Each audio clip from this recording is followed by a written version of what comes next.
Bonjour ami Bourbon. Bonjour et tous mes voeux aux internautes qui nous écoutent, qui nous regardent. Je souhaite pour eux, pour leur famille, tout le bien et le bonheur possible. Bon, comme on dit autrefois, bonne et sainte année et le paradis à la fin de vos jours. Et d'ailleurs ça fait un an tout rond d'entretien vidéo pour Rivarol Hebdo. En effet. Pour nous. C'est le 12e entretien, celui de janvier 2019. Toujours, on va faire un tour d'horizon d'actualité politique, nationale, internationale. C'est le format vidéo qui vient soutenir la revue papier, et puis vous en parlerez à la fin, en sachant que là, c'est même les 68 ans de Rivarol qui sont fêtés. Je vous lance sur la première question d'actualité française. Prison ferme pour Alain Soral, et même Hervé Ryssen menacé de prison. Alors, est-ce que vous pouvez nous parler un peu de la répression contre la dissidence ? Bien, on voit que la répression ne cesse d'augmenter et s'agissant de la condamnation d'Alain Soral, c'est d'autant plus choquant qu'il s'agissait de sa défense, c'est-à-dire que c'était un autre procès où il s'était défendu et il a fait une déclaration finale qu'il avait mise sur son site, Égalité et Réconciliation, et c'est cette déclaration qui était conforme au droit de la défense, qu'en principe, on prévoit quand même que le prévenu puisse bénéficier d'une certaine liberté, sinon d'une certaine immunité, lorsqu'il se défend. C'est la moindre des choses. Sinon, on a affaire à des procès soviétiques.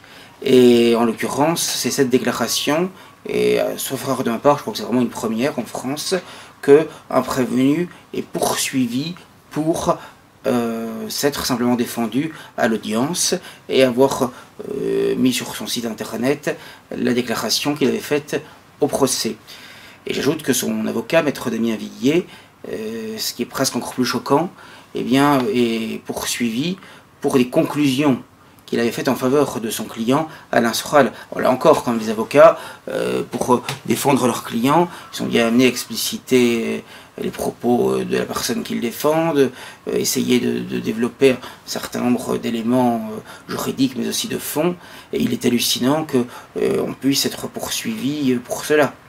Notamment un avocat qui défendrait une affaire de pédocriminalité ou que sais-je, il est bien obligé de le défendre, on va pas... Enfin, de faire une plaidoirie, quoi. Oui, c'est pas un avocat pour ça. Mais c'est bien pire pour le système actuel d'être jugé antisémite ou antisystème que d'être pédophile ou pédomane, hein, c'est évident.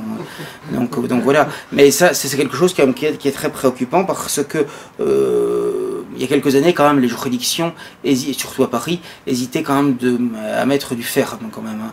C'était des amendes, éventuellement du sursis. Rare, ouais. C'était quand même. Mais je dirais que de la prison ferme, c'est rare. J'ai souvenir il y a quelques années lorsque j'avais assisté à un procès de Vincent Renoir lorsqu'il pouvait encore être en France, et effectivement à un moment donné je me rappelle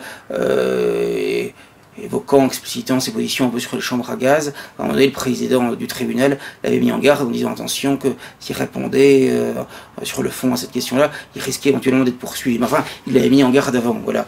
Mais si vous voulez, c'est quand même une première, me semble-t-il, hein, qu'on soit poursuivi pour simplement s'être défendu. Donc c'est quand même quelque chose qui est particulièrement choquant, et il ne faudrait pas que l'on prenne ça à la légère, parce que ça ne pourra que s'aggraver. Et je rappelle que la LICRA, d'ailleurs Mario Stasi, son président actuel, l'a encore redit de manière explicite, il a fait un texte en communiqué récent là-dessus, où en effet, c'est d'ailleurs une vieille obsession de la LICRA, mais pas seulement elle d'ailleurs, veut qu'on retire du droit de la presse, qui reste encore aujourd'hui malgré tout relativement protecteur, de moins en moins, mais encore un petit peu quand même, qu'on retire du droit de la presse tout ce qui est ce qu'ils appellent négationnisme, homophobie, incitation, provocation à la haine raciale. Même complotisme, ils ajoutent maintenant. Oui, de plus en plus, de sorte que, il faut bien comprendre que, par exemple, moi, dans mon métier, je ne pourrais plus l'exercer quasiment parce que lorsqu'on est dans le droit de la presse, vous avez des comparutions immédiates, vous avez de l'embastillement préventif, la prison préventive, et donc dans ces conditions on ne peut plus exercer de manière correcte votre profession, ça n'est plus possible, ça devient infaisable. Bon. Et donc c'est vraiment ce qu'ils veulent faire, parce qu'effectivement le droit de la presse, il faut en général, surtout à Paris où les tribunaux sont quand même surchargés, Il faut en général 1 an, parfois 1 an et demi, avant qu'un procès ait lieu. Après, il y a l'appel, la cassation, qui sont en général suspensifs. Donc c'est vrai que, même si il est possible, on voit les Régal Sorel, d'être condamné à une peine de prison ferme, il ne reste pas moins que, bon, ça prend quand même en moyenne au moins 3 ans, quoi, en général, entre le moment où l'infraction supposée a été commise et la condamnation définitive. En général, c'est 3 ans, ça peut être un peu moins, un peu plus, mais en moyenne, c'est ça. Et donc, ce qu'ils veulent, c'est aller très vite, quoi, aller très vite, et avant même qu'il y ait un jugement, on soit bien en prison par rapport à la comparution immédiate et surtout par la prison préventive. D'ailleurs, de plus en plus, on est dans le préventif, ce qui permet toutes les folies, tous les arbitraires. On connaît les guerres préventives, hein. On l'a vu contre Saddam Hussein pour les prétendues armes de destruction massive, ce qui permet tout. Le droit d'ingérence de Kouchner, hein, qui permettait là aussi de porter atteinte à la souveraineté des États, des nations, sans aucune raison, de manière tout à fait délibérée, arbitraire, etc. Et on voit très bien que maintenant, sur le plan de la justice et de la police, c'est ce qu'on veut faire également. C'est-à-dire, d'ailleurs, même on l'a vu dans l'affaire des Gilets jaunes, là, il y a des manifestants ou des gens qui venaient au défilé, aux manifestations, qui ont été introduits aux manifestations de manière préventive, parce qu'ils avaient quelque chose dans leur sac, voilà, ou parce qu'on estimait qu'ils pourraient éventuellement être dangereux, sans aucune raison valable, objective, proportionnée. Juger des intentions.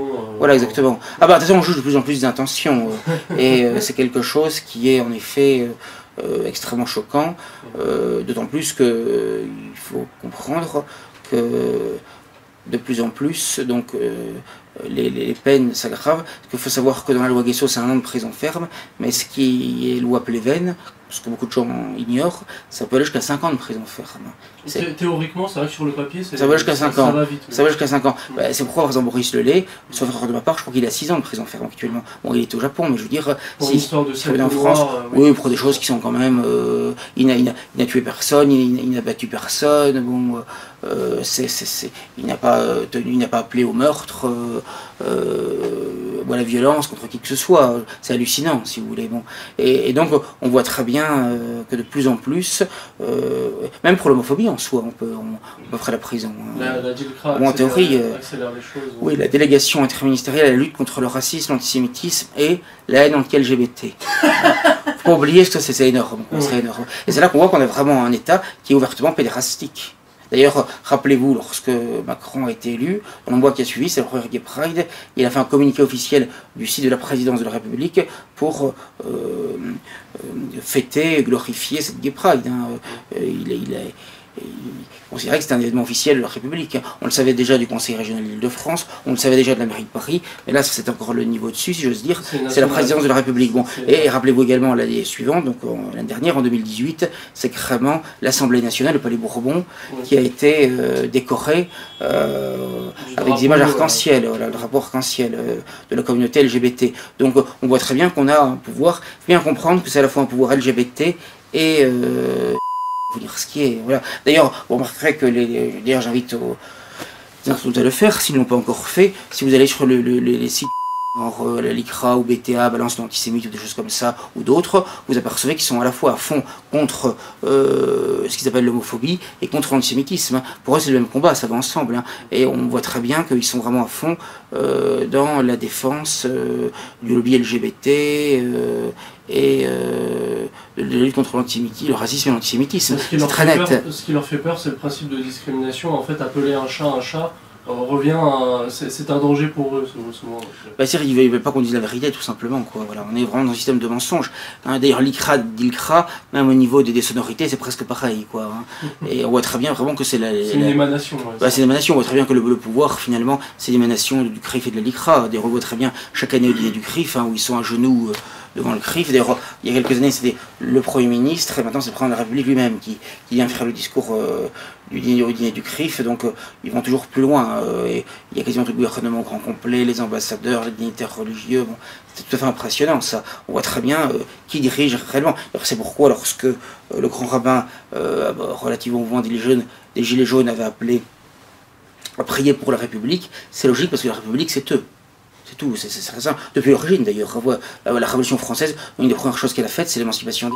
C'est pas un hasard. Non, c'est logique. À partir du moment où on s'en prenait à la religion, à l'église catholique, bon, bah, c'était assez logique de favoriser ceux qui étaient l'adversaire depuis 2000 ans de l'Église, de la religion catholique, hein. C'est-à-dire d'abord et avant tout, c'est évident.